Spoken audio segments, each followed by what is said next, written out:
राम राम मित्र भाई, सबसे पहले तो आप सभी को होली की बहुत बहुत शुभकामनाएं। ठीक है, आज मेरे को होली के बारे में आपको कुछ बताना है। ठीक है, आपको तो सिर्फ यही पता है कि होली जो रंगों का त्योहार है। ठीक है, और इसके पीछे की कहानी भी आपको सबको पता होगी। ठीक है, पर मैं आपको मतलब एक उदाहरण की तरफ बताना चाहता हूँ। ठीक है, कहानी बताऊंगा होली की और उदाहरण की तरह भी बताऊंगा।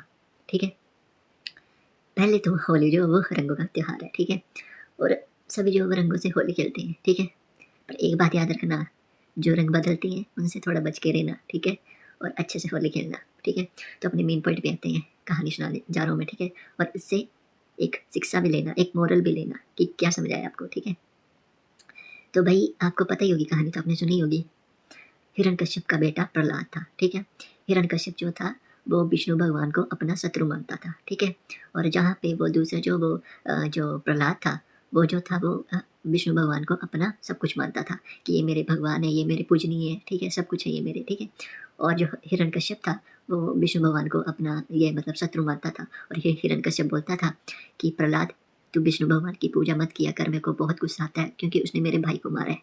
ठीक है, तो क्या बोलते हैं, प्रहलाद नहीं मानता था। प्रहलाद बोलता था कि बोला, पिताजी आप भी विष्णु भगवान की शरण में चले जाओ। ठीक है, और आपको भी विष्णु भगवान माफ कर देंगे। ठीक है, पर हिरण्यकश्यप जो था वो नहीं मानता था। वो बोलता था कि उसने मेरे भाई का वध किया है, मेरे भाई को मारा है। ठीक है, और तू उसकी पूजा किए जा रहा है। ठीक है, तो फिर क्या हुआ कि प्रहलाद जो हिरण्यकश्यप था, ठीक है, वो प्रहलाद को फिर मारना चाहता था। ठीक है, क्योंकि हिरण्यकश्यप जो था वो विष्णु भगवान को अपना शत्रु मानता था। और जो प्रहलाद था, ठीक है, वो विष्णु भगवान को सब कुछ मानता था और उनकी पूजा करता था। ठीक है, तो ये बात उसको अच्छी नहीं लगी। ठीक है, तो उसने अपने पुत्र को मारने का डिसाइड किया। ठीक है, उसने अपने पुत्र को मारने का डिसाइड किया और उसको बोला कि इसको जो है वो क्या बोलते हैं, हाथियों के पैरों के नीचे कुचल देना। ठीक है, अगली सुबह। ठीक है, तो जैसे ही सुबह हुई अगली, ठीक है, तो उसने जो है वो हाथी वहाँ पे लाए। ठीक है, और वहाँ पे प्रहलाद को लटा दिया। ठीक है,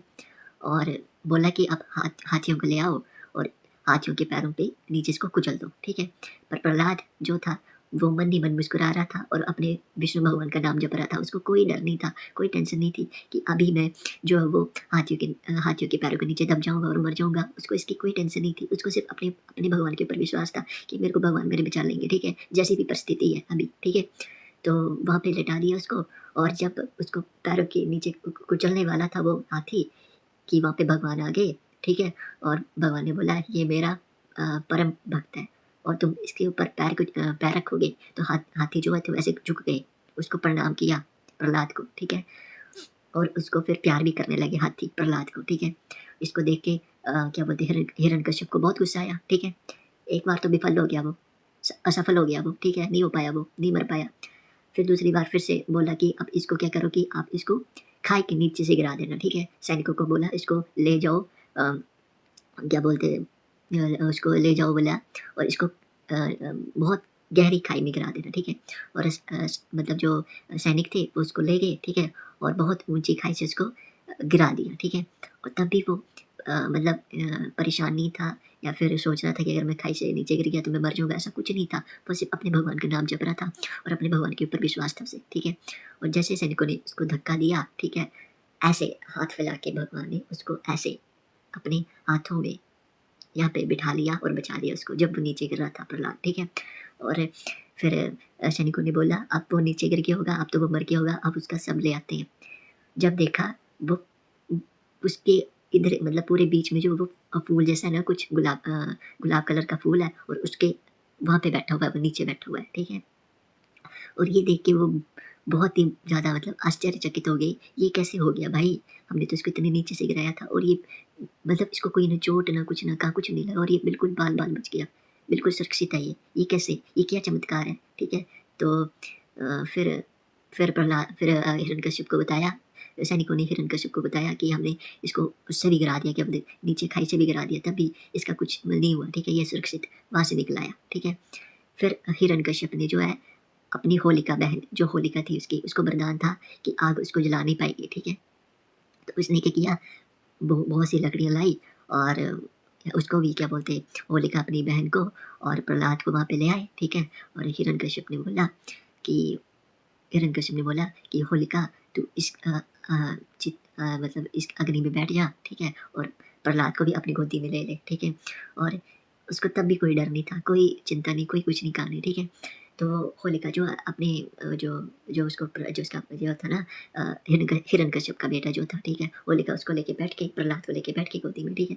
और अग्नि जला दी वहाँ पे, ठीक है? तब भी वो अपने भगवान का नाम जप रहा था, अपने भगवान की शरण ली हुई थी उसने, ठीक है? उसको कोई टेंशन नहीं थी, कोई फ़िक्र नहीं थी, उसको इस बार फिर से विश्वास था कि भगवान मेरे को आके बचा लेंगे, ठीक है? तो भाई जिस होलिका को वरदान था कि मेरे को वो जला नहीं पाएगा, मतलब अग्नि मेरे को जला नहीं पाएगी, मेरे को वरदान मिला हुआ है, ठीक है? तो जो होलिका थी वो तो जल के राख हो गई, पर प्रहलाद जो था वो बिल्कुल सुरक्षित बच गया। होलिका जल के राख हो गई और प्रहलाद जो था वो बिल्कुल सुरक्षित बच गया। क्यों? उसने भगवान की शरण ली थी और होलिका अपने अहंकार में थी। उसको इतना घमंड था कि मेरे को वरदान मिला हुआ है कि मेरे को कोई जला नहीं सकता। है ना? तो भाई इससे हमें ये शिक्षा मिलती है कि सिचुएशन कैसी भी हो लाइफ में, बहुत टफ भी हो, लोग आपको बुरा भी बोलें, ठीक है? पर आप अपने ऊपर विश्वास रखते हो, अपने ईश्वर के ऊपर विश्वास रखते हो, अपने भगवान का नाम जपते हो, तो कोई भी ताकत आपको हिला नहीं सकती। एंड मौके पे आपको भगवान बचा ही लेगा, ठीक है? तो मोरल ऑफ स्टोरी यही है कि भगवान का नाम जपो, किसी भी स्थिति में हो आप, भगवान आपको वहाँ से निकाल लेंगे सुरक्षित। जैसे प्रहलाद को निकाला, वैसे आपको भी निकाल लेंगे।